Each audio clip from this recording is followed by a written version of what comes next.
Hi there, Becky here from 168 Fitness.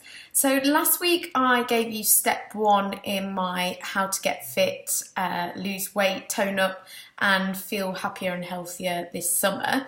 And this week we're going to continue, but before I give you step 2, I just want to go over some of the topics we are going to be covering in the next few weeks before the summer holidays. So I'm going to give you step 2 today in a few moments time, and then from next week we're going to be looking at how to achieve your specific goals. So obviously I can't necessarily give you personal advice because I don't know who I'm talking to, so that's when you need to get in touch with me and I can make it more personal to you. But what I am going to do is go into specifics about certain types of goals. So last week's homework was to set your goals that you know that you want to work towards this summer, and so then over the next few weeks we're going to go through each of the goals that I think are most popular with people that are watching these videos. So next week we're going to be talking about fitness goals, so that's fitness in general, so most people could benefit from that. Obviously if you're already doing fitness on a regular basis you might be able to pick up some tips, but if you are just starting out, that advice is going to be really useful for you, especially if your goals are fitness related, but it would also be good for people that are looking to lose weight as well, because you need to burn calories obviously. Week after that is going to be running specific goals we're going to cover. Week after that we're going to be talking about weight loss. The week after that more about inch loss, because there is a difference. The week after that we're going to be talking about fat loss, because again there is a difference. Everyone thinks it's all the same but it's not. So that will be week 7. Then week 8 we're going to be talking about toning, so different areas of the body, how to tone up different areas.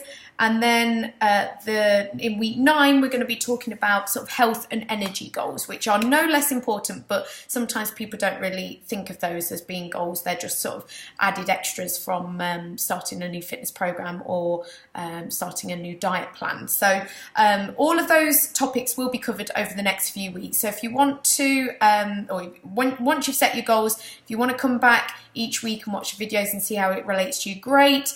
If you just know that your specific topic is going to be covered later on down the line, then you might want to just come back for that one. But whichever works for you, they're what we're going to be covering over the next few weeks. So, apologies. So, today, the step 2 is setting a plan of action. Now, there are 2 key things that I need you to think about in order to help you achieve your goals.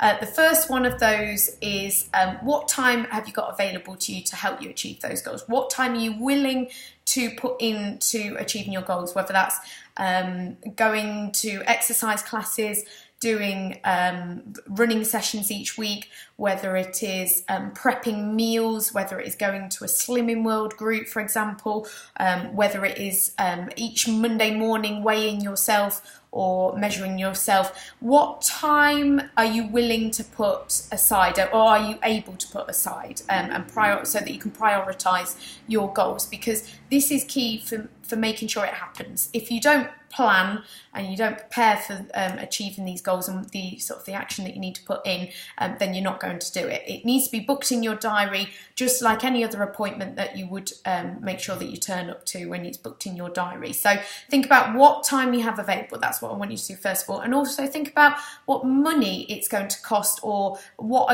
is your budget, what are you able to put into this. So you don't need money. There's lots of resources available that are free on the internet. These videos, for example, I'm not charging you for this, so it is all available to you. But if you have got some funds available, perhaps you would be willing to invest in maybe some personal training, or even just fitness classes, or some kind of online program or something like that to keep you motivated, keep you accountable. Do you have those funds available? Are you willing to invest, etc.? Those are the 2 things that I need you to think about. And just things like you plan for how you're going to, if you need to think about nutrition, like how, when you're going to do your food shop, and how you're going to resist some of the perhaps urges that you'll get to eat biscuits at work, or going out on an evening for dinner, and how you're going to resist having dessert.